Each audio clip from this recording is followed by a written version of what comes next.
Bonjour à toutes et bonjour à tous. Eh bien, me revoilà. Vous m'aurez en très peu de temps sur des sujets différents. Alors, j'ai vu que l'anneau magique de Louise Budos avait été extrêmement bien accueilli.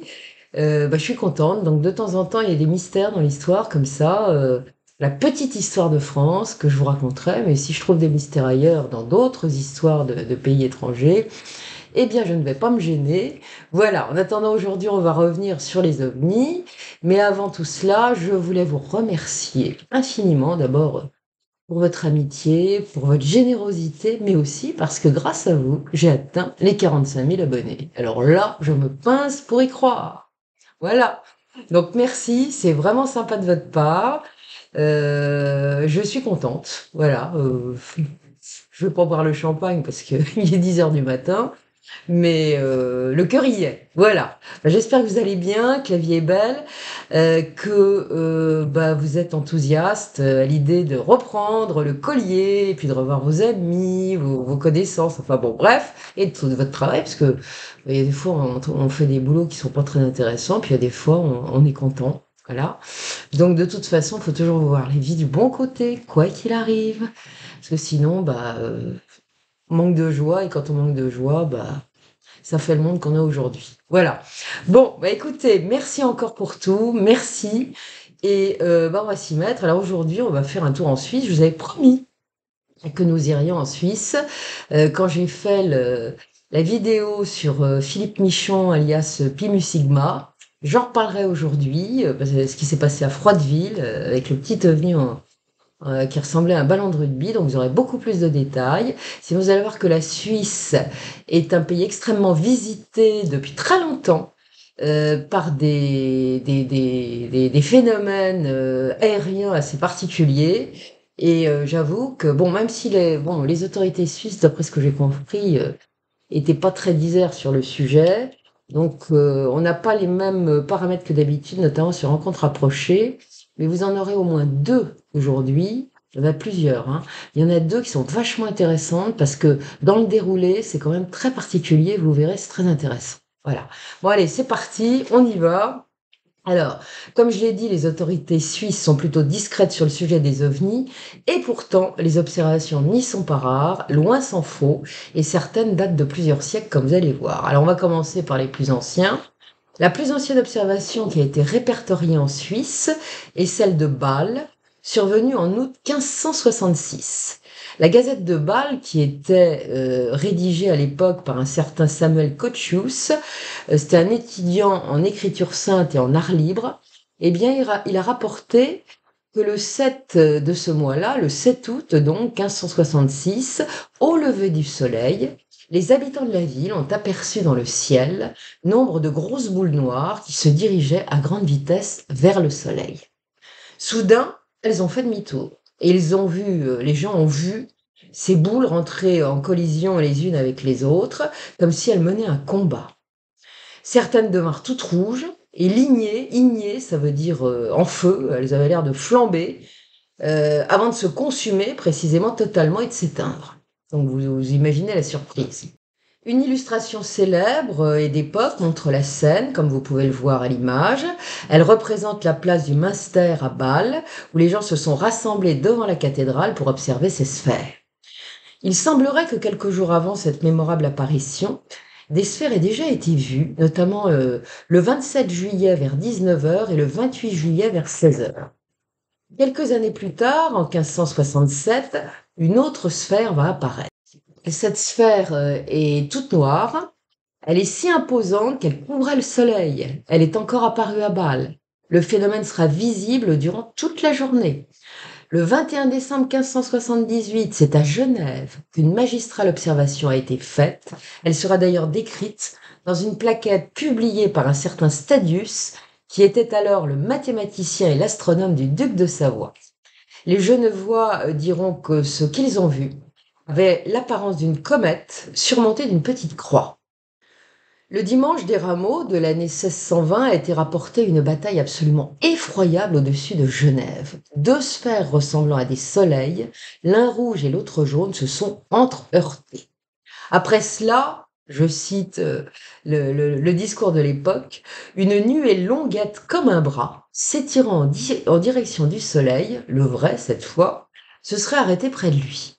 De cette nuée auraient alors émergé des personnages vêtus de noir, armés comme des gens de guerre.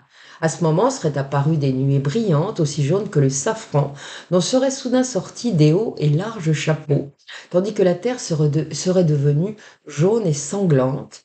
À la suite de cette vision terrifiante, le soleil se serait alors dédoublé et une pluie de sang se serait abattue sur la ville. Alors des pluies de sang, il y en a encore de nos jours, hein.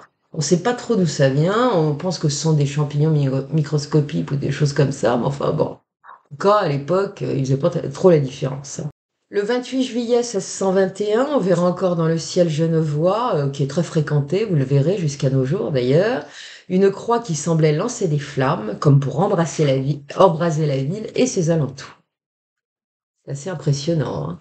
Quelques années plus tôt, en 1619, à Fluelen, près d'un lac, un objet allongé de couleur de feu, qui changera de forme, aurait été observé par le préfet du canton d'Uri, alors qu'il contemplait le ciel étoilé depuis un balcon de sa demeure.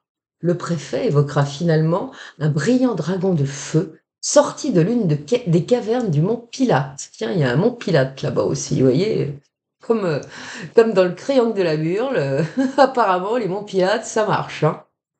Le coup tendu, en tout cas, est doté d'une énorme longue queue, c'est ce que dira le préfet. Il s'est dirigé lentement vers Fluelen, en survolant le lac et en laissant des étincelles derrière lui. L'homme se dira convaincu d'avoir aperçu un véritable dragon. Il semble qu'il y ait eu de nouveau une importante manifestation d'OVNI le 2 novembre 1761 au-dessus de la Suisse. Il s'agissait cette fois d'immenses globes lumineux qui se déplaçaient dans les cieux. Et il y a eu plusieurs endroits en Suisse où on a vu ces choses-là. Vous voyez, c'est quand même, il y a eu comme un survol de certains territoires suisses. Et un étrange phénomène sera aussi observé à Lausanne le 9 août 1792 par Monsieur de Rostand, qui était un scientifique de la Société médico-physique de Bâle et qui était en train de calculer la hauteur du Soleil avec le cadran afin de vérifier le méridien. Sur le moment, il se dit que ce sont peut-être les brumes du lac Léman qui atténuent la luminosité du soleil. Mais dans sa lune, voilà qu'il aperçoit quelque chose qui le laisse absolument interloqué. Il s'agit d'une sorte de corps opaque, enrobé d'une étrange aura, qui cache de 3 doigts le soleil, dira-t-il, et 2 heures et demie plus tard, il verra ce mystérieux corps céleste semblant se détacher du soleil. L'une de ses extrémités a la forme d'un fuseau. Il observera le phénomène durant 1 mois et ce phénomène sera aussi observé par un de ses amis qui se trouve près de Bâle. Fait curieux, l'objet ne sera cependant pas repéré sur le même point du Soleil. Vous voyez, selon l'endroit où vous regardez, il est pas placé à la même place, hein. Ce phénomène n'aura en réalité été visible qu'en Suisse parce que contacté par son collègue suisse, un astronome parisien dira en effet n'avoir pour sa part absolument rien remarqué. Phénomène céleste ou autre chose, on ne saura à quoi avancer, en tout cas à l'époque, pour expliquer ce qui a été vu. À 8h35, le matin du 11 mai 1811, ce sera un grand flash qui va être signalé à Genève, une fois de plus. Certains diront avoir ensuite vu se matérialiser une forme surprenante. Elle avait celle d'un fer à cheval et était très lumineuse. Un témoin qui l'a observée au télescope constatera qu'elle semblait composée de parties séparées. Le 8 août 1849, vers 15h, nouvelle apparition d'OVNI. Sir Robert Inglis, qui est un astronome de Gay, alors Gay, je ne sais pas comment ça se prononce, va observer durant 25 minutes, dans un ciel sans nuages, des milliers d'objets brillants en forme de flocons de neige. Ça scintille dans le ciel. Son domestique, pour sa part, dira que certains d'entre eux semblaient dotés de sortes d'ailes. Il a vu des anges. Alors, en avril 1860, l'observatoire de Zurich, cette fois, suivra l'évolution de nombreux petits corps noirs qui se déplacent dans le ciel et le 27 avril 1863, ça va se reproduire. Un astronome du même observatoire dira avoir observé des disques dont certains semblaient dotés de queues tandis que d'autres semblaient à des étoiles. Est-ce que c'est une pluie d'étoiles filantes? Je ne sais pas. Le 3 janvier 1898 a été vue à Romont, hein, dans le comté de Fribourg, une boule de feu qui se déplaçait de manière erratique. Alors ça, c'est bien connu de nos jours, c'est décrit de cette manière-là d'ailleurs. Elle passait du rouge au blanc et inversement. Le même phénomène avait déjà été aperçu exactement au même endroit le 13 octobre 1897, mais il était d'une taille plus imposante. Comme quoi, il y a des endroits qui sont très fréquentés aussi en Suisse. Et on va passer aux observations du XXe siècle, évidemment. Une femme rapportera, alors ça c'est très étrange, vous allez voir, que les meules de foin de l'un des prés de son grand-père, qui demeurait à Madisville, à quelques kilomètres d'un village qui s'appelle Ursenbach, avaient la fâcheuse habitude de s'envoler pour aller se poser ailleurs, vous imaginez. Les meules décollaient toujours du même endroit, et ceci depuis des années. Et alors qu'elle n'était qu'une petite fille et qu'elle passait des vacances chez lui durant l'été 1910, elle avait ainsi vu de ses yeux son papy qui tentait de rattraper l'une de ses meules qui était en train de décoller. Il avait encore sa fourche plantée dedans, hein. Bon, elle précisera que c'était comme si quelqu'un était agité de l'intérieur, agitait la meule de l'intérieur plus exactement, qui du coup s'était mise à tanguer avant de décoller. La petite fille qu'elle était, bah, la verra s'envoler en dépit des efforts désespérés du grand-père et de son aide pour aller planer d'abord au-dessus de la cime d'arbres qui sont tout à fait à côté, qui sont proches, et elle finira par soudain par se volatiliser et ils ne la retrouveront jamais. Une meule en moins. C'est quand même très particulier quand même ça. Ça c'est du jamais vu. Oui, ça c'est la Suisse. Un soir de l'été 1919, un adolescent de 12 ans prétendra avoir vu une étrange lune alors qu'il était assis avec un camarade sur un muret de leur école de la rue de Montchoisy à Genève, encore Genève. Cette lune leur a en effet paru bien plus grosse et très bizarre puisque sa couleur était orangée. Bon, ça peut arriver.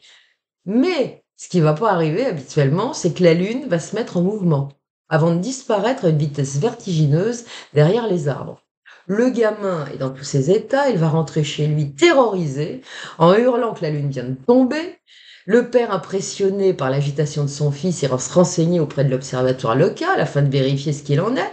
On va le rassurer en lui confirmant que la lune est toujours bien là et qu'il n'y a pas à s'inquiéter. En 1969, donc on avance dans le temps, c'est une femme qui va rapporter une observation qu'elle a faite à Azendaz vers 20 heures à la fin du mois de juillet 1947. Alors que le temps était clair et qu'elle se trouvait avec son frère, eh bien, elle a vu un disque lumineux, blanc argenté, teinté légèrement de mauve clair, qui brillait comme de l'aluminium. Tout autour de lui évoluaient des boules vertes et rouges. Il descendait ce vaisseau vers les crêtes des montagnes toutes proches, en tournant lentement sur lui-même. Ils verront soudain cet engin foncer dans leur direction, ce qui va absolument les terroriser, et l'observation, diront-ils, aura duré 15 à 20 secondes. Le 6 septembre 1947, encore en 1947, vers 18 heures, des habitants du quartier de la Rosiaz, à Lausanne, vont avoir la stupeur de voir descendre lentement vers Évian une grosse étoile. Exactement 1 heure plus tard, le même phénomène va se reproduire avec la même trajectoire. L'étoile va finalement s'immobiliser là-dedans d'Oche et disparaîtra au bout de quelques minutes. Et on passe au 12 mai 1951, vers 16 heures, plusieurs centaines de personnes qui se trouvent sur le quai de Courcelles à Neuchâtel. J'ai été marcher là-bas, c'est très beau, Neuchâtel et son lac, ça m'a bien plu. Bon, je fais la Suisse il y a très longtemps, mais j'y suis retournée il y a quelques années, j'aime bien. Enfin bon, sur le quai de Courcelles à Neuchâtel, eh bien, les gens vont voir apparaître, alors il y en a pas qu'un peu, ce sont des centaines de personnes.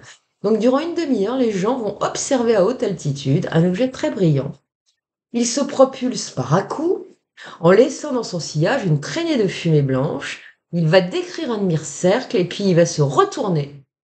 Et les gens vont constater qu'il s'agit d'une soucoupe volante classique qui va disparaître en une fraction de seconde en s'élevant à la verticale à une vitesse prodigieuse. On sait déjà en 51 ce que c'est que les soucoupes volantes, hein, parce qu'il y a eu beaucoup d'observations aux États-Unis.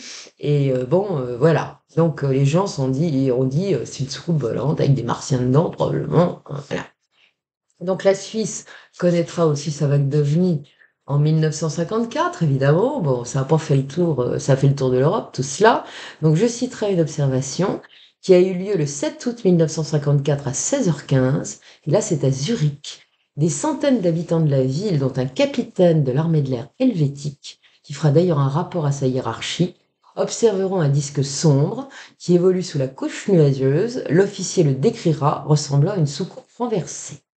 Sa couronne, qui changeait sans cesse de couleur, entourait son fuselage qui était circulaire. Elle passait tour à tour de l'argenté au rose, puis du rouge au bleu. Lorsqu'elle devenait rouge, eh bien, ses contours semblaient incandescents et étaient totalement imprécis, alors que dans les autres gammes de couleurs, l'objet était très net, et cet objet tanguait comme une toupie sur le point de s'arrêter. C'est-à-dire que ça devait, vous voyez, bon. Environ toutes les 4 secondes, elle laissait échapper une fumée brun foncé, comme vous voyez.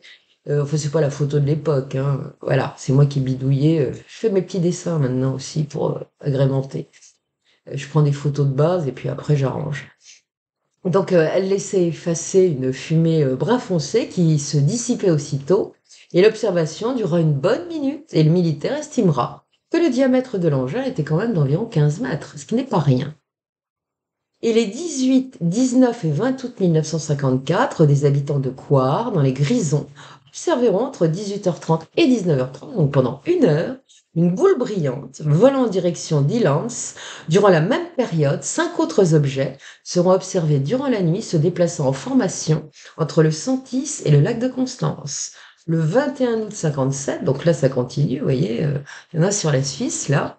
Eh bien, c'est des Zurichois cette fois, qui vont observer entre 4h50 et 5h05 du matin 2 objets brillants qui se déplacent entre Dietikon et Zurich. L'un viendra d'ailleurs survoler le centre-ville bien tranquillement.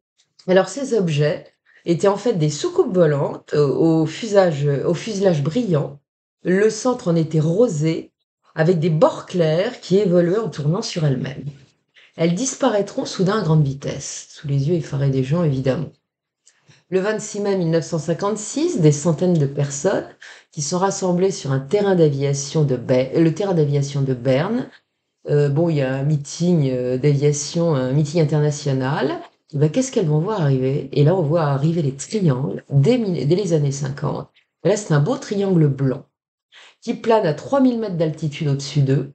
Chacune de ses extrémités fait apparaître un point noir et quelque chose tourné au centre de sa base, diront les témoins.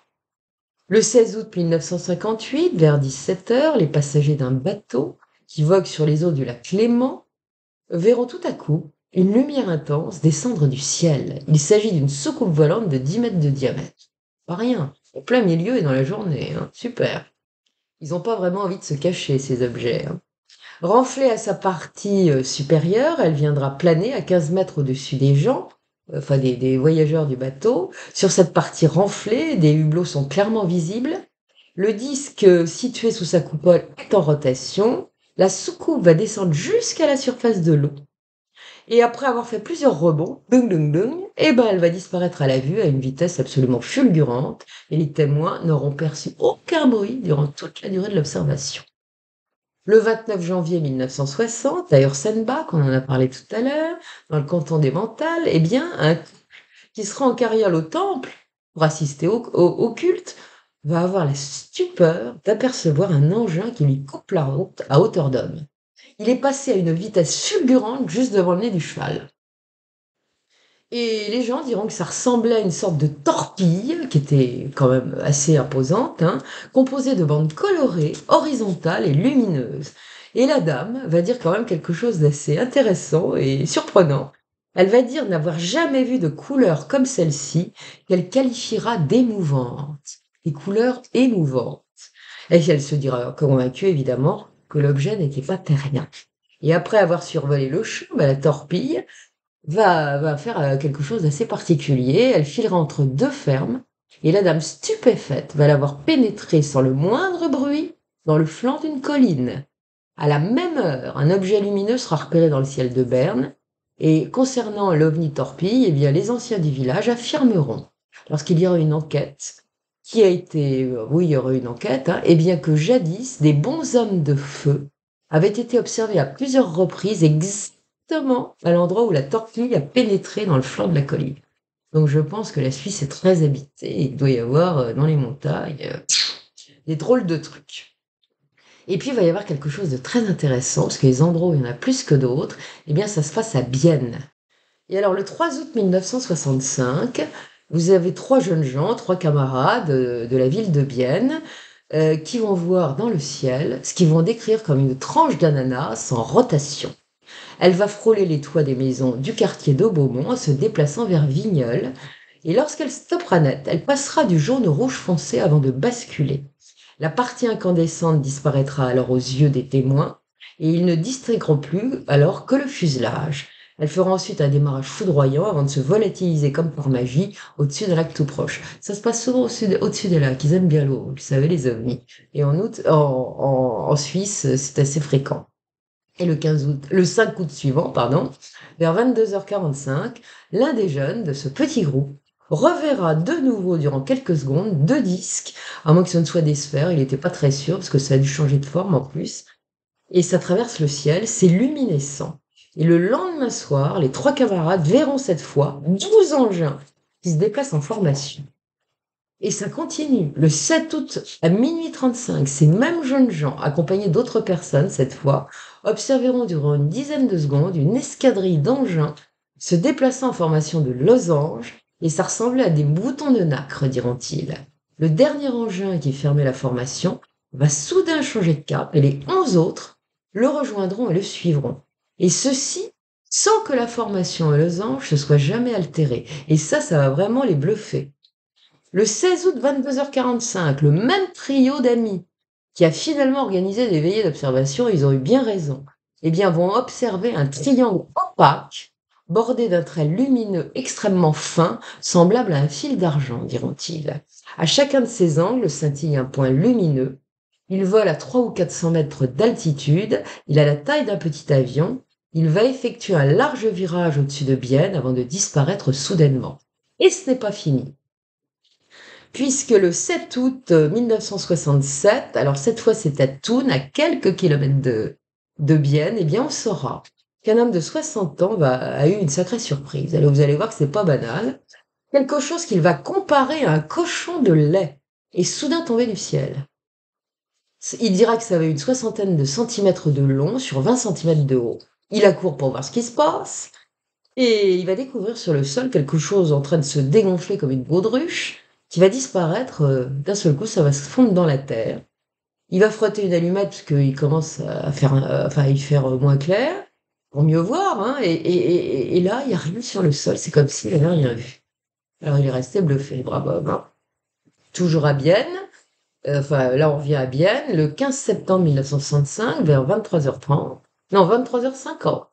Un prof de mathématiques qui a déjà observé une escadrille d'ovnis traverser le ciel quelque temps plus tôt, dîne dans un restaurant.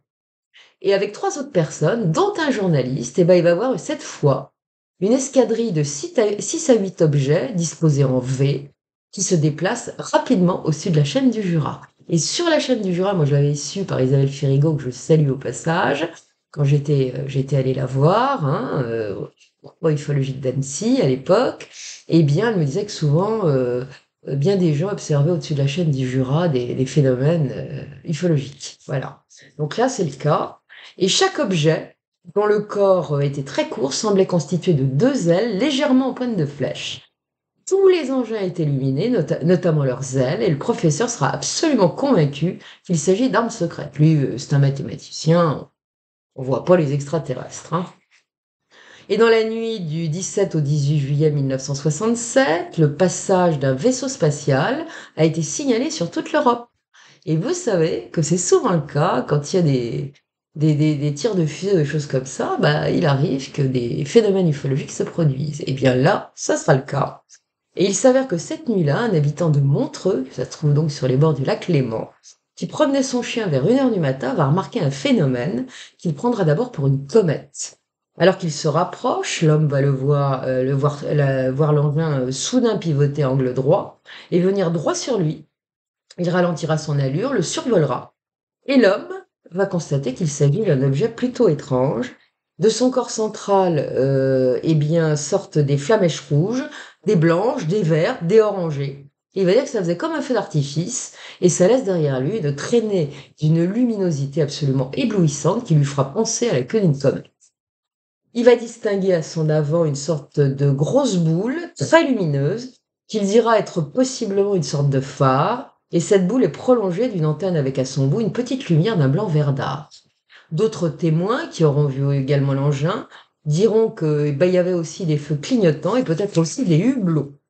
Et dans la nuit du 10 au 11 octobre 1967, ce sera un ouvrier d'une ville dont je vais essayer de ne pas me louper, Oberendingen, pardon pour les Suisses, pardon aux Suisses si j'ai mal prononcé. En tout cas, ça se trouve dans le canton d'Argovie. Et le monsieur regarde les étoiles tranquille. C'est alors qu'il va voir arriver. Alors là, vous allez voir, c'est étrange, hein. Trois grands cylindres surmontés d'un petit cône qui descendent du ciel en position verticale. Ils vont se maintenir en sustentation à une cinquantaine de mètres de sa maison, et ceci à environ 5 mètres du sol, au-dessus d'un champ de maïs voisin. Ces cylindres géants, parce qu'ils sont géants, ça mesure 10 mètres de haut d'après les estimations de l'ouvrier, sur un diamètre de 5 mètres. Ils émettent un son assez étrange, dira-t-il, qui ressemblait à un bourdonnement des seins d'abeilles, et comme ils tournaient lentement sur eux-mêmes. L'homme va voir des petits hublots carrés illuminés alignés sur 2 rangées. Tout à coup, voilà qu'une sorte de trappe va s'ouvrir sous l'un des engins, sous l'un des cylindres, et émet une lumière qui ne diffuse pas autour d'elle. Il y a une lumière qui en sort, vous voyez, et là, qu'est-ce qu'on voit? Une sorte de récipient de forme ovoïde qui sort au bout d'un filin, et ça va s'arrêter juste au-dessus du niveau des maïs, hein, durant une bonne minute. Le récipient va émettre une lumière qui ne diffuse pas autour, hein, c'est une lumière, mais ça ne fait pas de diffusion. Et après cela, le récipient va remonter dans l'engin et les 3 cylindres disparaîtront dans la nuit à une vitesse vertigineuse. Inutile de vous dire la tête du témoin. Le 10 novembre 1968, à 20h15, ça se passe à la Chaux-de-Fonds, dans le canton de Neuchâtel. Eh bien, un ovni va être observé par 3 personnes. Son centre est rouge vif et ses bords d'un rouge très pâle. Il va se déplacer silencieusement et plutôt lentement à une altitude de 600 mètres, avant de soudain s'éloigner en une fraction de seconde et se volatiliser dans l'instant. Inutile de vous dire qu'ils sont stupéfaits.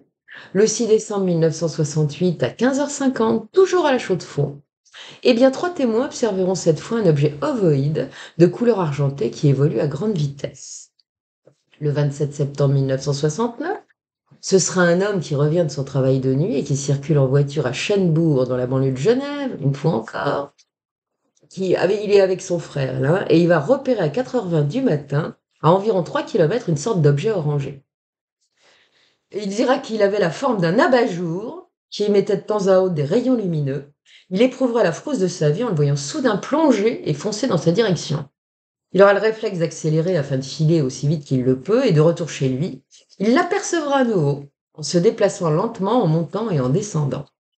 À Lausanne, le 15 décembre 1970, vers 8h30 du matin, eh bien cette fois c'est un électricien qui se trouve à son travail, qui va apercevoir tout à coup un objet de forme lenticulaire renflé dans sa partie supérieure.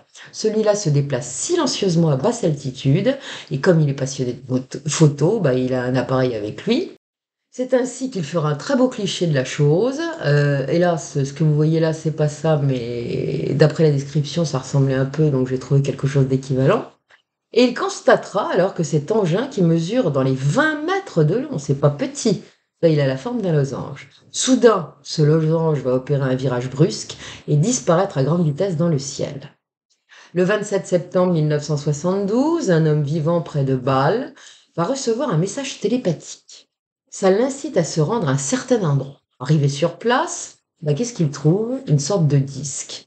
La porte va s'ouvrir et un personnage d'aspect humain, vêtu d'une combinaison métallique, va apparaître. Il va aussitôt pointer sur lui une sorte de baguette lumineuse. Ça, c'est assez fréquent, on l'a vu, hein. Et bien aussitôt, l'homme va sentir son esprit devenir confus, évidemment, entendre une voix forte résonner dans sa tête, et sans trop savoir comment, il va se retrouver à l'intérieur de l'engin. Le personnage est maintenant assis dans une sorte de pupitre de commande, équipé d'un écran et de quelque chose qui comparera un tableau, un écran d'affichage, et auprès de ce tableau se trouve une étrange boîte à 6 faces. L'homme va avoir un échange avec le personnage, son ravisseur, hein, mais on ne saura pas ce qu'il a dit parce qu'il s'en souviendra jamais. Il se souvient de certains trucs, mais il ne se souvient pas des termes de la conversation. En tout cas, après ça, bah, l'OVNI va le larguer dans un marais, il n'aura plus qu'à revenir à pied. Voilà. Ils sont pas toujours sympas, ils ramènent pas toujours au même endroit. Et le 27 septembre 1977, un couple du village de Vuarins, dans le Gros-de-Vaud, vient de se mettre au lit après avoir regardé la télévision. Et l'épouse, qui ne dort pas encore, va se relever, comme mue par une soudaine impulsion. En regardant au dehors, par la fenêtre de son salon, eh bien, elle va percevoir une énorme ellipse rouge rougeoyante qui éclaire à toute la campagne alentour. Vous voyez, il y a une reproduction de ça. Eh bien, son mari va la rejoindre et va contempler avec elle le spectacle. La forme incandescente va soudainement s'éteindre pour laisser la place à 2 ou 3 faisceaux lumineux qui vont balayer le sol. Et de temps à autre, ça s'éteint et ça se rallume. Les gens diront que la luminosité de ces faisceaux était étrange. Ça évoluait du vert blafard au gris en passant par le bleu pâle. Le phénomène disparaîtra soudainement, comme si la lumière s'était éteinte. Et après cela, évidemment, les gens auront un peu de mal à dormir. Et ça, on peut le comprendre.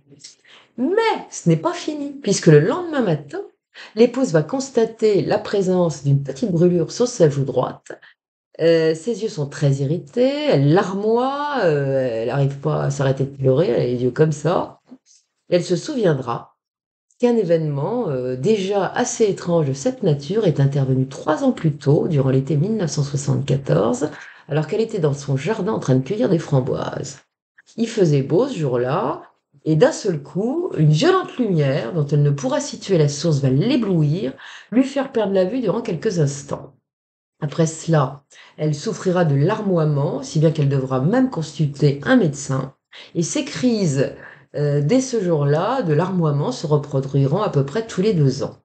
Quelques semaines après l'observation, qu'elle a faite cette fois en septembre 1977, alors qu'elle se trouve dans la cuisine près de la fenêtre, eh bien, un nouveau flash exactement identique va l'éblouir.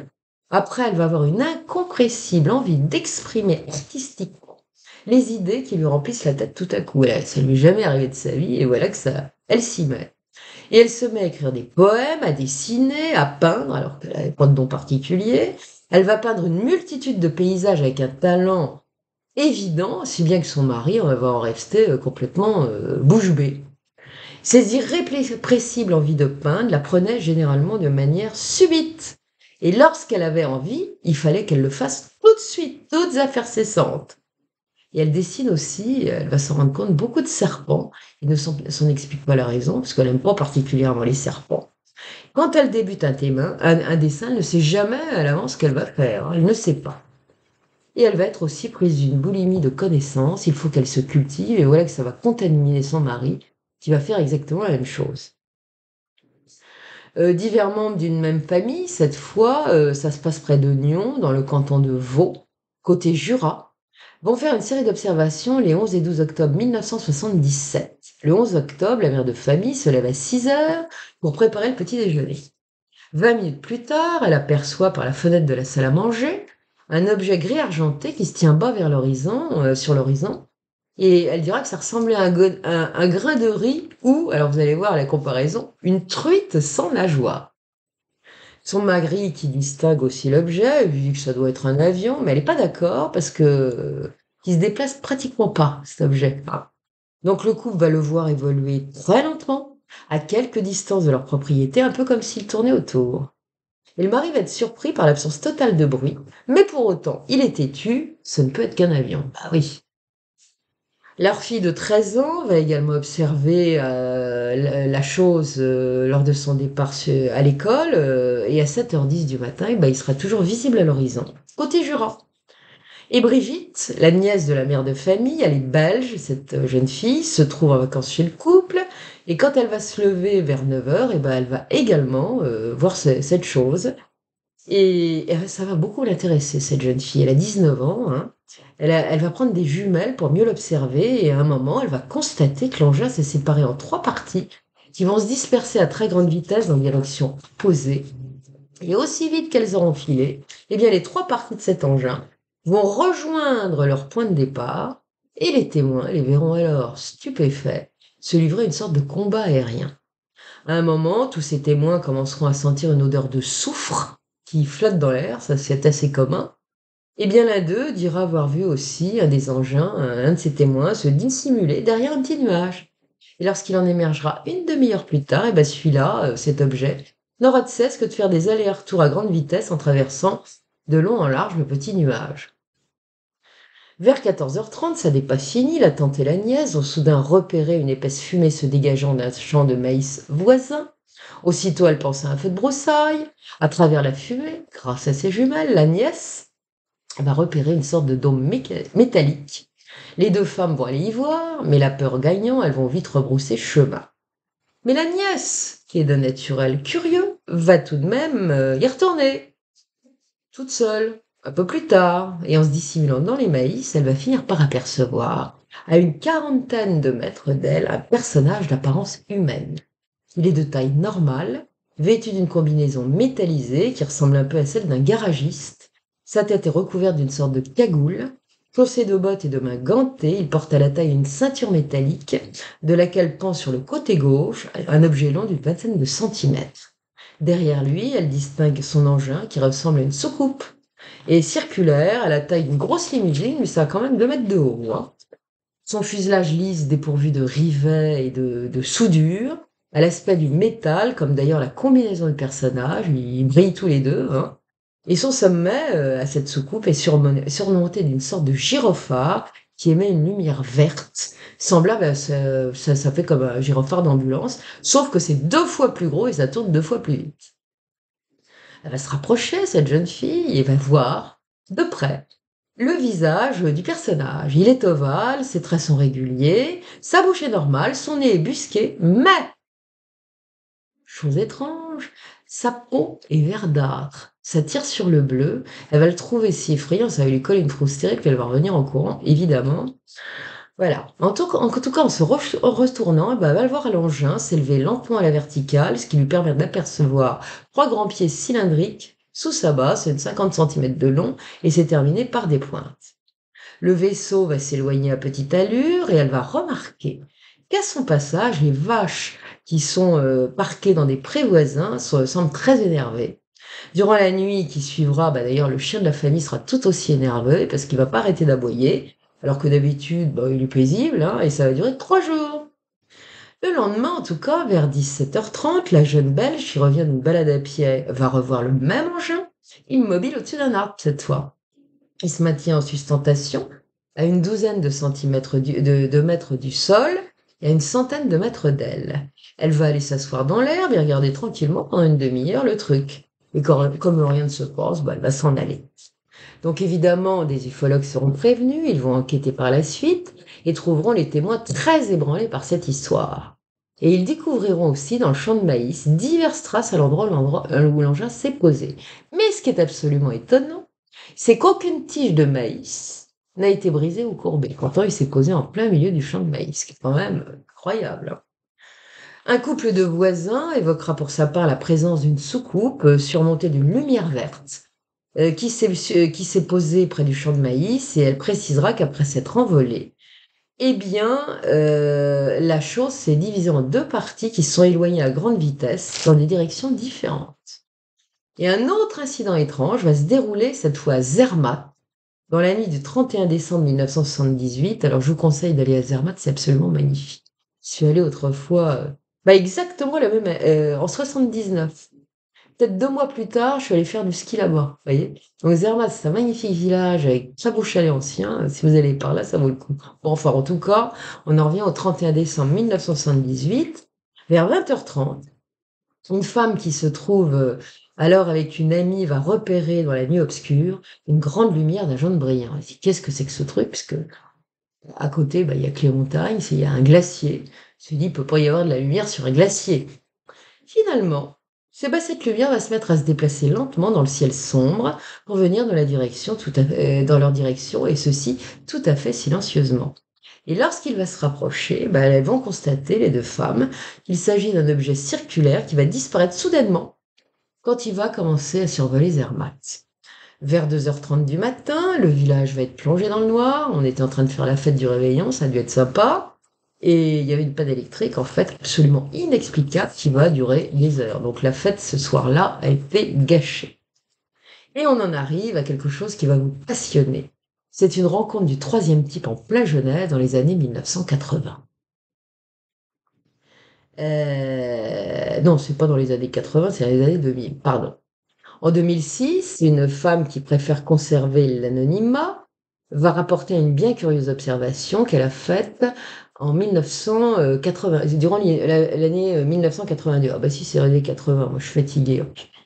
Bon, en 82, donc, elle vit dans le quartier des Palettes, qui se trouve dans la banlieue de Genève, et une nuit de février ou de mars, vers 3h du matin, elle entend son bébé qui couine. Il fait dodo dans un berceau de la chambre conjugale, et il s'agite sous ses couvertures. Comme il est très nerveux, elle se demande s'il est pas malade, donc elle se lève pour aller voir.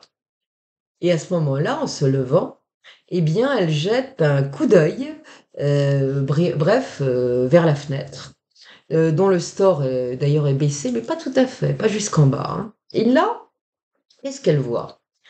Eh bien, c'est comme une lumière concentrée. Et elle se dit: «C'est quoi ce truc-là?» Et bon, elle se recouche parce qu'elle est fatiguée, parce que le bébé, souvent a des insomnies. Vous savez ce que c'est que les petits bébés? Pour certaines.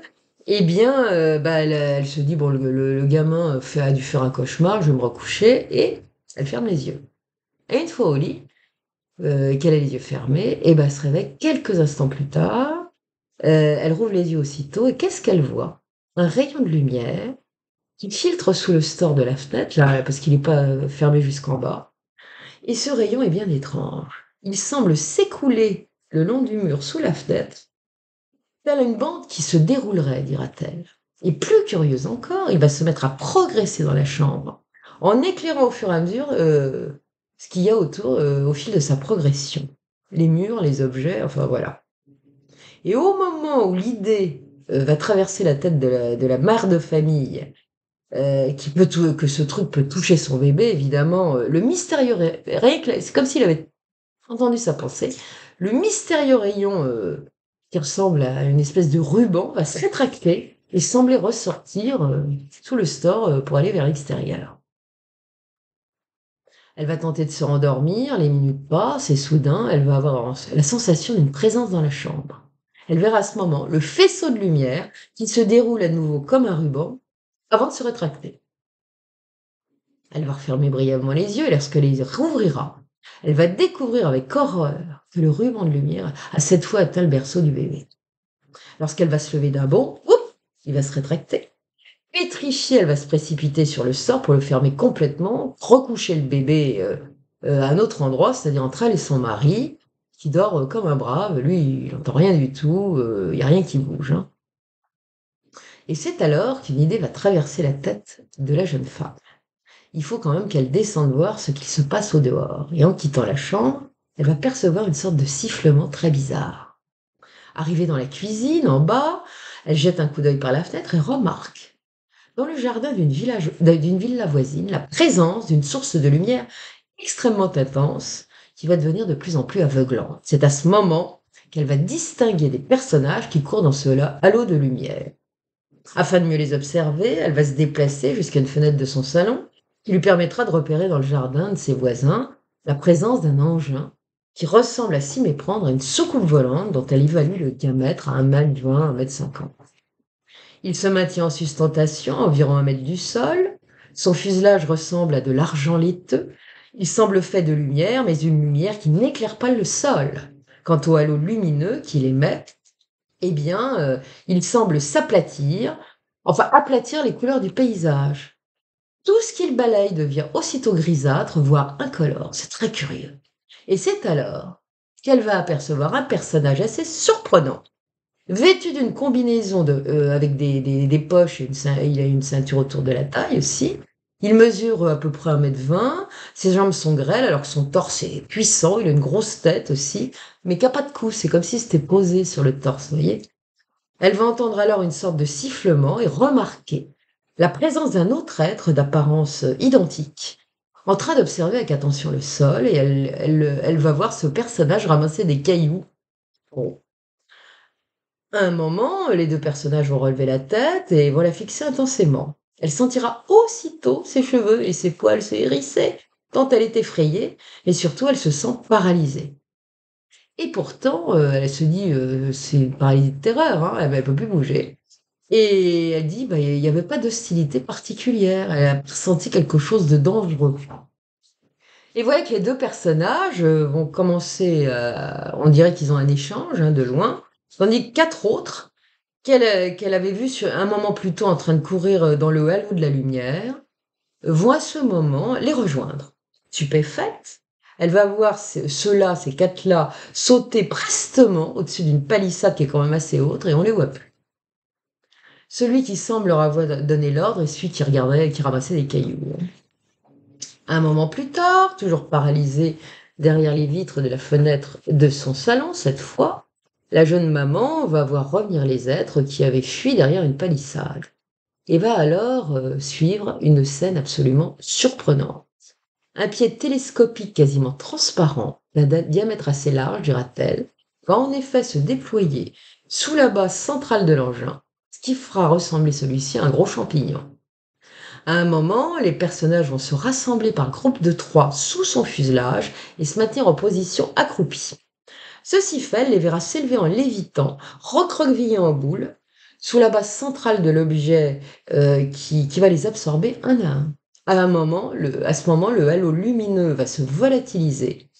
Le spectacle a complètement épaté. Elle se demande en effet comment un engin aussi minuscule, parce que 1,20 m, 1,50 m, peut contenir 6 personnes, aussi petites soient-elles.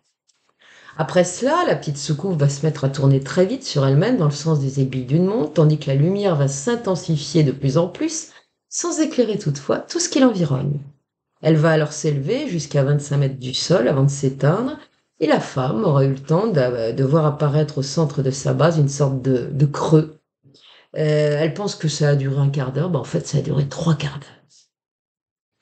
L'explication qu'elle donnera aux enquêteurs, parce qu'il y aura des ufologues qui viendront enquêter, c'est si passionnant que elle n'a pas vu le temps passer, donc elle comprend pas, alors que ça a fait peu de temps. Bon, c'est ce que c'est, hein. En tout cas, vous allez voir qu'il y a une conséquence à ça, évidemment. C'est pour ça qu'elle a eu ce qu'on appelle un petit missing time. En tout cas, elle va dire aux ufologues que les petits personnages semblent être dirigés par le chef, un chef qui il semblait respecter à la lettre et scrupuleusement les ordres, hein.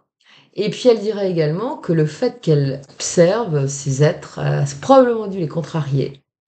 Et puis surtout, elle va dire quelque chose d'intéressant. Et ça, on l'a déjà vu avec Linda Cortil, quand j'avais raconté cette histoire, le pont de Brooklyn. Il y avait déjà eu un phénomène de cet ordre, et voilà ce qu'elle dit.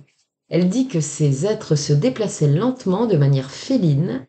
Ils ont d'ailleurs sauté à un moment comme des chats, dira-t-elle, aussi facilement au-dessus de la palissade qui mesurait au moins 1,50 m, hein, de haut. Et donc, quand elle les verra se déplacer sur le sol, eh bien, elle observera que le mouvement de leurs jambes ne correspond en rien à la vitesse de déplacement. Elle est rapide, cette vitesse de déplacement. Et pourtant, les jambes semblent se mouvoir au ralenti. Bon, ça, on a déjà vu ça, hein. Donc c'est très intéressant. Et la jeune femme va préciser encore que la trace laissée par l'engin à l'endroit où il s'est maintenu en sustentation est restée visible durant des mois, que le chien de la maison voisine a soigneusement évité de marcher à cet endroit. L'herbe n'a d'ailleurs repoussé que très difficilement là-dessus, et 1 an et demi plus tard, la trace était toujours visible. En attendant, le lendemain, à moins que ce soit dans les 48 heures qui ont suivi, elle ne sait plus très bien. Eh bien, qu'est-ce qu'elle voit? Une tache rouge, rose, d'une dimension d'environ 2 centimètres, 2 à 3 centimètres, qui est apparue sous son œil droit. Elle a aussi découvert une tache absolument similaire derrière l'oreille de son bébé, l'oreille droite. Et cette tache va subsister durant quelques mois. derrière l'oreille du bébé. Et lorsqu'elle disparaîtra, quelques cheveux blancs vont repousser sur cette tache. Le petit, il est tout petit, il a des cheveux blancs là, d'un seul coup. Elle va arracher, très contrariée, elle va arracher un à un les cheveux blancs au fur et à mesure qu'ils poussent. Mais, quoi qu'elle fasse, ces cheveux blancs continueront de repousser à l'endroit où se trouvait cette tache, qui aura la spécificité de réapparaître de temps à autre au fil des années, parce qu'elle va finir par disparaître. De temps en temps, ça revient.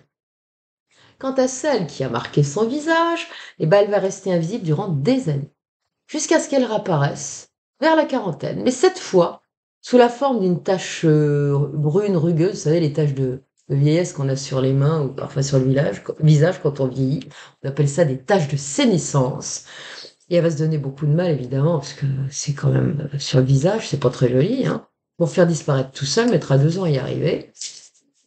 Mais ça sera pas fini, puisque quelque temps plus tard, elle va réapparaître, cette tache, et cette fois, elle est de couleur beige. Elle aura fait toute la palette de couleurs, hein.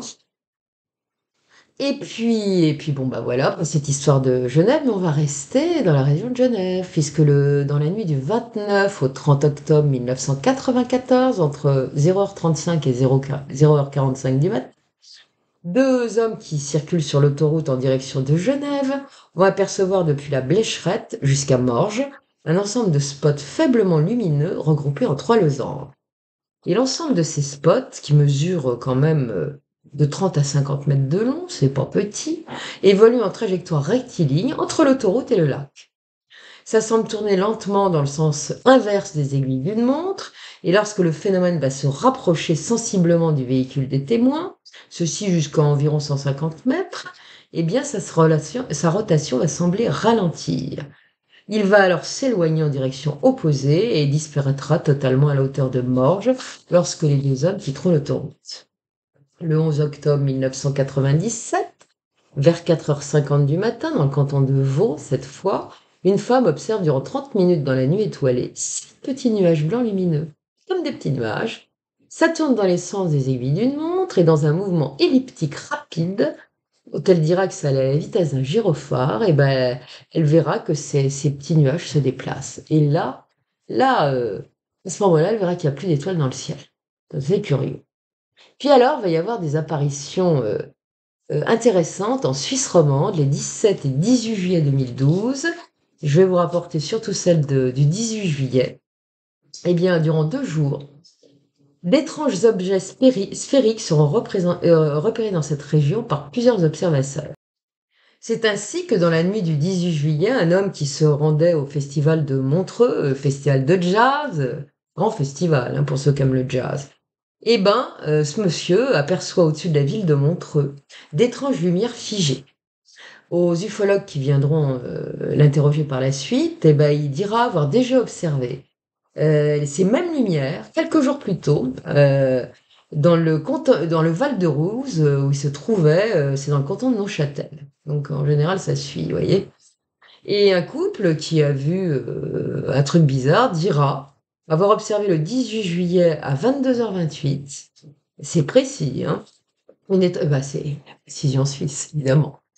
Donc ça serait une sphère lumineuse, cette fois de couleur changeante, près de la dent de Jamin, qui domine Montreux. Elle semblait jouer à cache-cache avec la dent de Jamin, dira le couple et surtout la dame.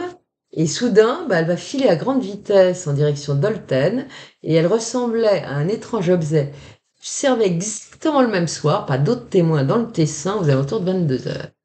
Et en cette même soirée, du 18 juillet 2012 vers 22h15, des personnes qui se trouvent dans le village d'Épresse ont observé 3 ballons lumineux de la taille d'une petite maison qui vont s'élever dans les airs et partir du côté français. L'un d'eux s'éteindra, deviendra tout noir, il va descendre au niveau de l'eau du lac, d'un petit lac qui se trouve là, pour remonter en flèche vers la couche nuageuse. Et l'un des frères des témoins qui avait déjà fait une observation, l'un des frères des témoins avait déjà fait une observation absolument identique à je crois que c'était dans la même année. Et puis alors, on arrive à Froideville avec le petit ballon de rugby. Le 2 décembre 2002, un homme promène son chien peu avant midi sur le territoire de Froideville. Il se trouve exactement près d'un petit bois qui s'appelle le bois de Jorat. Et là, Que voit-il arriver? Un disque au fuselage noir mat. En août 1983, vous vous souvenez, pour ceux qui ont vu la vidéo, que Philippe Michon, alias Pimu Sigma, eh bien, avait déjà observé à cet endroit, exactement à cet endroit, une imposante demi-sphère lumineuse rouge-orangée.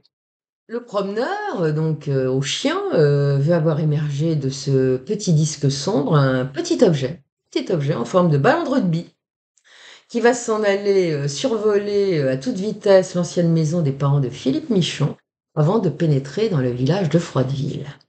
Il émet une sorte de ronronnement, et il va se rapprocher de la maison d'une pharmacienne, qui est alors occupée à préparer le déjeuner, et la lumière de sa cuisine va brusquement s'éteindre. Ce qu'elle ignore, c'est qu'à ce moment-là, dans certaines parties du village, des dizaines de personnes vont se retrouver sans électricité. Ce sont des coupures qui sont brèves, l'électricité n'est pas stable.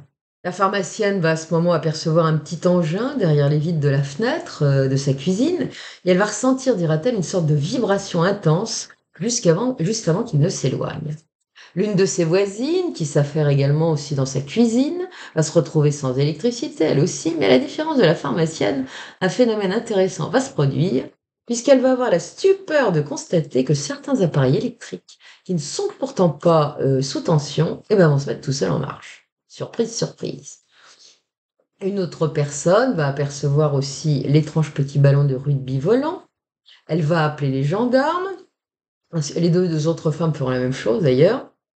On saura plus tard que cette dame, qui a signalé d'abord aux gendarmes, a également contacté les services de l'aviation civile ainsi que la base militaire de Payerne, qui se trouve pas très loin.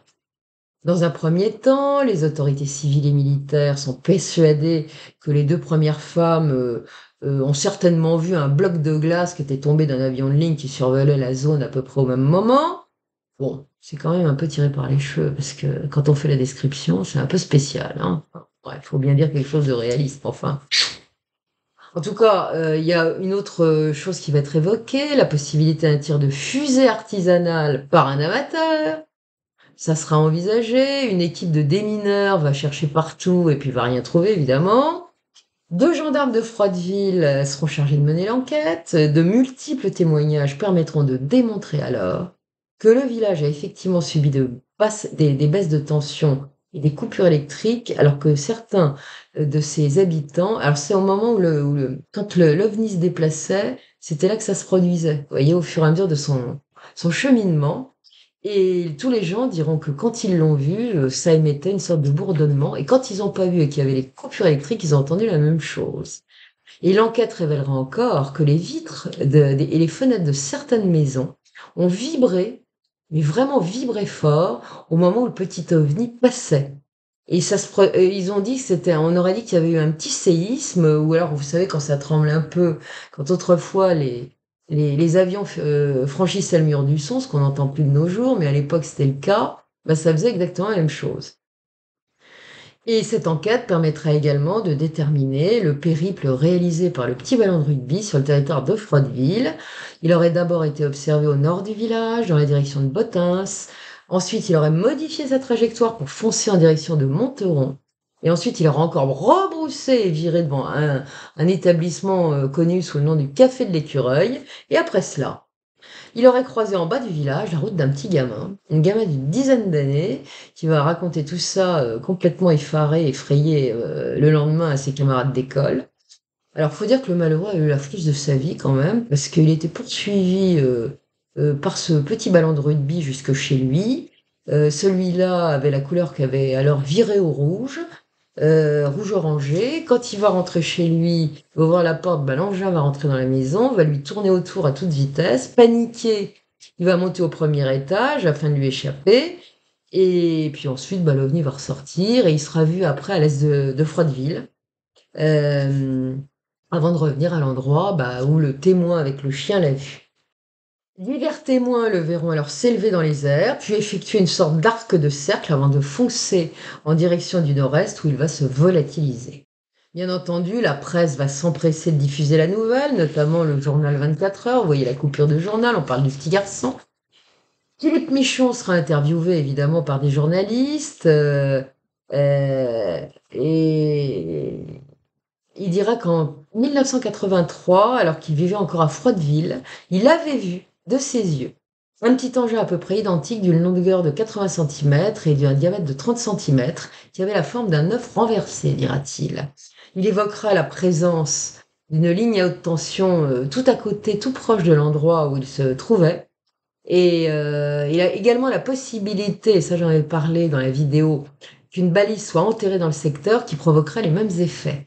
Donc il va dire que ces petits objets sont télécommandés, qui sont attirés probablement par la ligne à haute tension et cette balise à Froideville, et que en fait ce sont des petits ovnis qui sont éjectés et qui proviennent de vaisseaux plus importants, ce qu'on pourrait appeler des vaisseaux mers, et qui soient pas monstrueux, hein. Donc c'est quand même très intéressant tout ça. Et puis, il va y avoir d'autres observations en Suisse, notamment dans le Tessin, vers minuit, le 20 juillet 2007, à Lugano, dans le secteur d'Azzalo, une dame âgée, alors vous allez voir, c'est très intéressant ça aussi.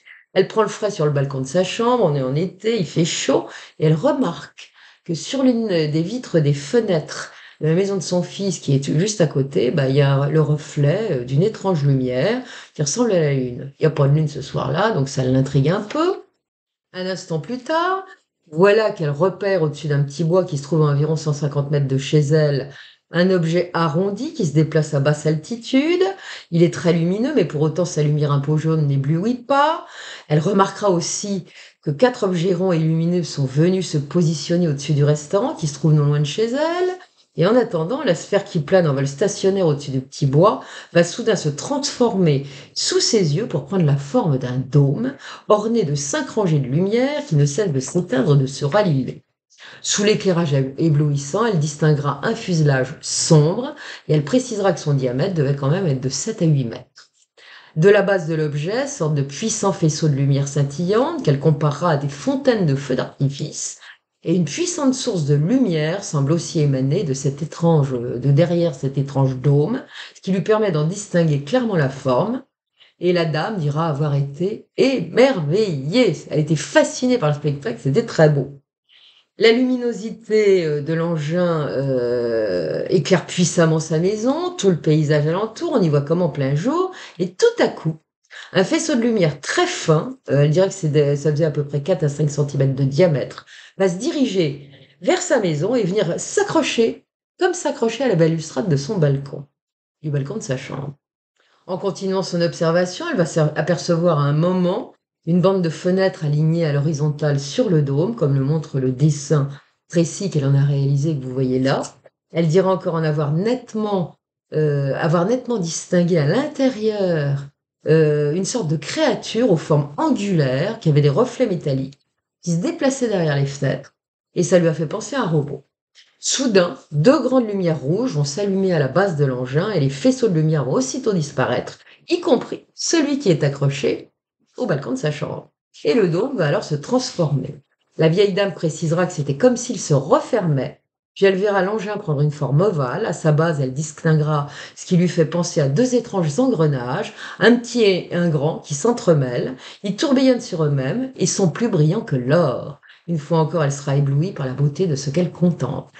L'engin va alors s'élever en libérant des étincelles, il y aura ensuite une décharge de lumière, et il va s'éloigner pour aller rejoindre les 4 lumières rondes alignées en sustentation au-dessus du restaurant tout proche. Celles-là n'ont absolument pas bougé tout le temps de l'observation, qui a quand même duré 1 heure, et ces 4 lumières vont sembler être absorbées soudainement par l'engin. Et là, on en arrive maintenant au triangle, si on a eu des bons, surtout dans la région de Genève, vous allez voir. Le 6 janvier 2015, vers 21h15, un homme promène son chien. Et les promeneurs de chiens, en général, ça et les pêcheurs, ils y ont droit, hein. Donc il promène son chien à proximité de Fribourg, et d'un seul coup, son chien se met à aboyer frénétiquement, furieusement. Le témoin va observer alors entre les ponts de Zähringen et de la Poya des lumières qui semblent éclairer plus vivement que d'habitude. Il se dit que ça peut être un nouvel éclairage public. Il distingue 3 grosses sphères, alors, disposées en triangle, dont il réalise qu'elles semblent faire partie d'une structure. Aucun bruit, aucun son, rien du tout. Alors qu'il est en train d'observer tout ça, ça va venir planer à une vingtaine de mètres au-dessus de lui, hein. Ce qui va le surprendre, c'est que dans le même temps, il va ressentir un froid intense pour pas dire glacial. Il grelotte, hein. Les lumières vont finalement diminuer peu à peu d'intensité, comme celle d'un halogène, et disparaître totalement. Il aura eu le temps de prendre une photo très nette de son observation. Bon, ce que vous avez vu, c'est pas la photo de ça, hein. Malheureusement, on n'a jamais les photos, c'est dommage. En tout cas, il faut savoir que sur son cliché, d'après les descriptions qui ont été faites, eh bien, on voyait nettement 3 lumières d'une blancheur immaculée, tandis qu'en son arrière-plan, on distinguait les contours d'une grande structure sombre de forme triangulaire. Le témoin dira avoir été tétanisé de peur en regagnant son domicile. À toute phase utile, je précise qu'à une quarantaine du lieu de son observation se trouve la centrale nucléaire de Mühlberg. Est-ce un hasard? Alors maintenant, pardon, on en vient au triangle de Genève. Un peu plus tard, commenceront à être signalées diverses apparitions de triangles au-dessus de Genève et ses alentours proches. L'un des premiers cas d'apparition de triangle sera signalé en 1997. Le 4 août 1997 à 23h10, des Genevois qui sont occupés à observer une pluie d'étoiles filantes vont apercevoir brièvement un ovni triangulaire. Ils distinguent une grande lumière fixe à chacune de ses extrémités. L'engin se déplace lentement en effectuant des accélérations, suivies de ralentissements. Ça dure quelques secondes à chaque fois. Et puis alors, il va y avoir un autre cas qui est connu, qui s'appelle le triangle de Chalex. Ça sera un gigantesque triangle qui sera vu à Chalex, une commune qui se trouve dans la zone frontalière franco-suisse. Le 4 mai 2016, un jeune homme fête son anniversaire avec sa petite amie du moment, ils vont au resto, et puis vers 22h, ils en ressortent, et pour rejoindre le domicile du jeune homme, eh bien, ils circulent en moto. Alors qu'ils viennent de dépasser la sortie de Saint-Jean-de-Gonville, ils sont sur l'autoroute probablement, ils vont apercevoir un étrange aéronef qui semble se diriger vers l'aéroport de Genève tout proche. Très vite, ils vont réaliser que ce qu'ils voient n'est vraisemblablement pas un avion. Le jeune homme évoquera d'ailleurs un drone de proportions hallucinantes, pour ne pas dire gigantesque, qui progresse très lentement vers l'aéroport. Arrivés à la hauteur de l'engin, avant la sortie de Chalex, ils vont s'arrêter sur le bas-côté de l'autoroute pour mieux l'observer et constater avec stupeur qu'il s'agit d'un gigantesque triangle. Le conducteur d'un véhicule s'est garé un peu plus loin, lui aussi regarde ce que c'est. Ce triangle mesure au moins 150 mètres de long, vous imaginez, pour une hauteur ou une épaisseur de 6 mètres, d'après le témoin. Pourtant, il se maintient au sol en vol stationnaire juste au-dessus d'une petite forêt, à seulement 2 ou 3 mètres de la cime des arbres, sans émettre le moindre son. Le jeune homme dira par la suite qu'il était magnifique et semblait fait de métal, et que sur la paroi qui formait l'épaisseur, sur les côtés, il va remarquer des formes étranges, qu'il dirait être très belles, ne ressemblant à rien de connu. Un mélange de formes qui lui semble métallique et minéral.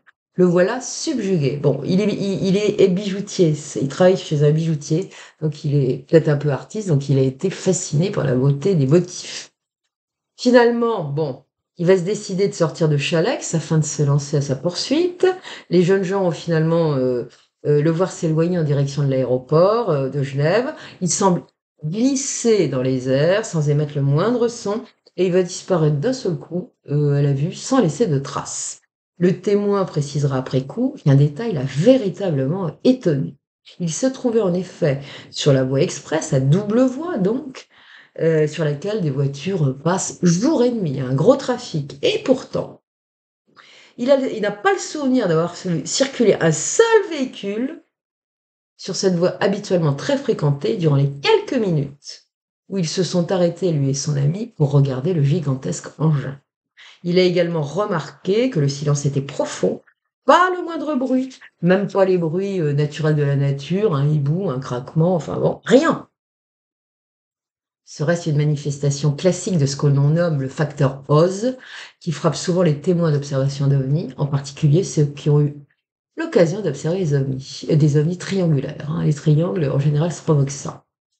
Alors, qu'est-ce que c'est que le facteur Oz? C'est une sorte d'isolement sensoriel qui se produit durant le temps de l'observation. Des témoins éprouvent alors la sensation de se retrouver à l'intérieur d'une bulle, dans un espace-temps modifié, puis dès que l'objet s'éloigne, la vie reprend normalement son cours. Alors, je note quand même, je le souligne, à toute phase utile, le point d'observation du triangle se trouvait seulement à 7 km du CERN de Mérin. Comme on le sait, c'est là que se trouve le LHC, c'est le grand collisionneur de Hadron, dont je vais reparler après. Et puis alors, il y a le triangle de Viry, c'est connu comme ça. Une autre observation importante d'un triangle s'est produite dans cette zone 2 ans plus tard. Au soir du dimanche du 12 août 2018, un couple admire le ciel étoilé et sa pluie d'étoiles filantes, c'est les Perséides ou je sais pas quoi. Donc ces gens-là demeurent à Viry, qui se trouve à vol d'oiseau, non loin de l'aéroport de Genève, et à seulement quelques kilomètres de Challex. Tiens donc. Ces personnes ont également observé un grand triangle noir qui se déplace à proximité de chez eux dans un silence absolu. Il viendra se positionner non loin, restera en vol stationnaire, des feux de position sont visibles à chacune de ses extrémités. Quelques instants plus tard, l'engin va opérer une légère rotation pour repartir, là encore en direction de l'aéroport et de la zone où se trouve le LHC. L'homme va vouloir le photographier, il va courir chercher son téléphone portable, mais le temps qu'il revienne, l'engin aura déjà disparu. Diverses observations seront faites au-dessus de Viry, notamment le 24 juin 2000, où 3 habitants de la ville diront avoir vu vers 23h30 4 objets ovalides de couleur blanc-crème qui se déplaçaient ensemble en décrivant un cercle dans le ciel. Et alors, ces observations ont été des faites, comme je vous l'ai dit, à propos du LHC. Alors, Challex, où se trouve le triangle, où a été observé le triangle, se trouve en effet à 7 km et demi à vol d'oiseau du CERN de Mérin, où il y a ces fameux travaux de recherche fondamentale en physique des particules. Quant à Viry, c'est une vingtaine de kilomètres à vol d'oiseau de Challex. Le collisionneur de Hadron, il fait 27 kilomètres. Ça a été construit à une centaine de mètres sous la terre, à cheval entre la Suisse et la France. Un autre devrait être prochainement construit dans les prochaines années, qui sera encore plus grand, 90 kilomètres quand même. Donc le LHC, comme je l'ai dit, est situé sous les territoires français et suisses. C'est l'accélérateur de particules le plus grand et le plus puissant de la planète. À l'aide de ces installations de haute technologie, les scientifiques tentent de se rapprocher au plus près des conditions physiques qui régnaient à l'époque du Big Bang, de la création de l'univers au moment du Big Bang. Vous voyez, c'est quand même des sacrées forces. Ils recherchent aussi, ces savants, la fameuse matière noire et bien d'autres choses encore. Et dans les tunnels du LHC, les scientifiques provoquent des collisions de particules à une vitesse prodigieuse avec une charge énergétique colossale. J'ai tendance à penser, je ne suis pas la seule, que si autant de triangles et autres phénomènes aériens ont été observés dans la région de Genève, c'est certainement pas le fait du hasard. S'ils observent les centrales nucléaires, qui sont pour eux certainement dangereuses, qu'ils observent ça, parce qu'on joue quand même parfois, la science joue parfois à l'apprenti sorcier, et qui sait si ça ne peut pas avoir des conséquences. Voilà. Donc j'espère que ce sujet vous a intéressé, vous en avez un petit peu plus sur les ovnis en Suisse, c'est original. Je ne sais pas de quoi je vous parlerai la prochaine fois, mais la prochaine fois, je me lance dans les montages. J'espère que ce ne sera pas la cata. Vous ne m'en voudrez pas, mais je vais y arriver parce que je suis une tenace et je lâche jamais l'affaire. Voilà. En attendant, merci pour tout. Je vous embrasse et je vous dis à la prochaine fois.